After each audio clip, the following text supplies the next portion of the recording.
السلام عليكم ورحمة الله وبركاته. أعزائي المشاهدين الكرام، أهلا ومرحبا بكم في برنامجنا أم الدنيا. معنا اليوم مشكلة مهمة جدا، موضوع يخص كل مواطن في قرية العجوزين، مركز دسوق، محافظة كفر الشيخ. تعرف بحضرتك؟ سامح الصالح من العجوزين. في البداية يا فندم كلمنا عن المشكلة الموجودة عند حضرتك. المشكلة دي موجودة من زمان، إن ده شارع أصلا مخصص على الخريطة. تمام. الشارع ده مخصص على الخريطة بالوحدة المحلية بالعجوزين. تمام. الشارع ده لم يكتمل بعد حتى الآن. تمر به أسلاك تليفونات وأسلاك كهرباء وعمدان كهرباء. وقرار هناك قرار مخصص في الوحدة المحلية على الخريطة إن ده شارع. الشارع ده مش موجود به رصف، مش مكتمل للشارع المجاور ليه ولا في أي وجود ليه. مخصص بجوار الشارع قطعة شؤون اجتماعية.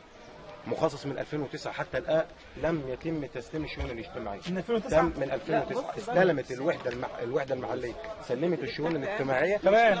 سلمت الوحدة المحلية الشؤون الاجتماعية، وحتى الآن لم يتم تنفيذ أي بناء شؤون اجتماعية. ولا مية. طب هل معاك ورق يثبت الكلام ده حضرتك؟ الورق موجود اهو. الورق تمام. 3 اجارات و3 تس. 3 تس. هي ملكي. ملك انت؟ ايوه. اما ملك الشؤون ايه؟ ايه؟ اما الشؤون لهم ايه؟ الشؤون ما لهمش عندي حاجه. يعني دي مش حته الشؤون؟ يسلموا لي ملكي وياخدوا اللي هم عايزينه. دي ملكي. محدش ليه هنا حاجه ولا حد معاه ورق بحاجه خالص. والشارع ده اللي بقول لك فيه كهرباء وفيه ما فيهوش حاجه. ما هناش لا كهرباء ولا فيه صرف ولا فيه مشوش فيها حاجه. لان يومها جم قلنا ملكنا ما مشوش فيه حاجه.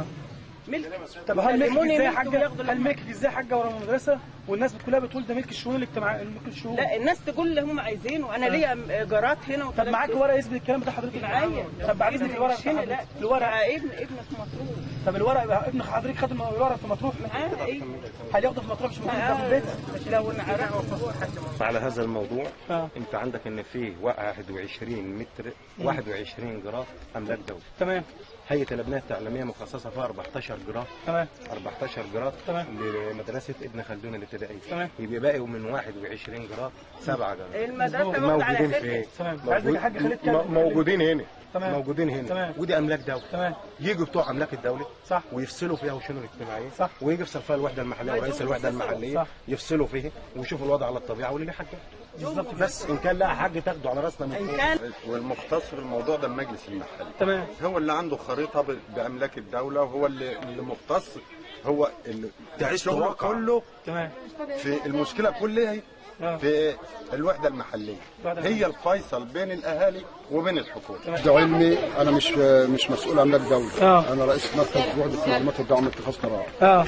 لكن على حد علمي ان المكان ده تم تخصيصه وتم تسليمه للشؤون الاجتماعيه. تمام.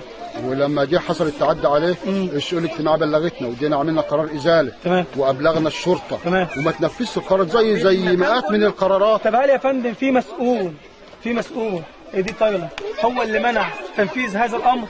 لا ما اعرفش الكلام ده. الإفادة في هذا الموضوع تتوضح من خلال 2009 حتى الآن لم ينفذ فيها أي شيء، وهذا يدل على إن في وساطة في محسوبية في هذا الموضوع لا أكثر لا أقل.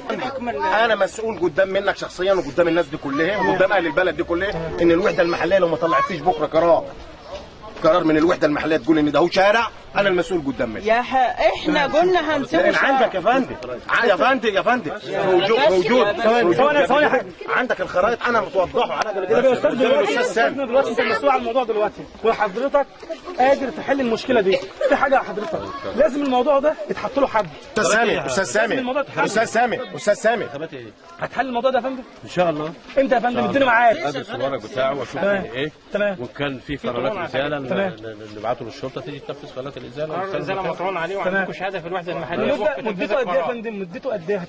الكلام ده هيتنفذ بكره؟ هيتم المناقشه فيه بكره يا فندم؟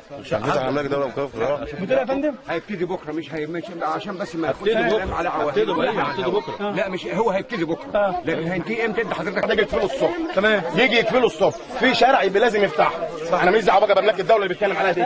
في شارع موجود يجي يفتحه وبعد كده مين اللي حط الحجاره؟ المسؤول عنها الوحده المحليه. لسبب ايه؟ السبب الاول عندهم حاجه اسمها اشغالات مشغاله في الوحده المحليه مسؤولين عنها، وفي بيئه موجوده في الوحده المحليه. الاثنين في الناس دي موجوده فين؟ هو انا دلوقتي هطلع من بيتي حاجه اشيله على كتافي؟ لا طبعا.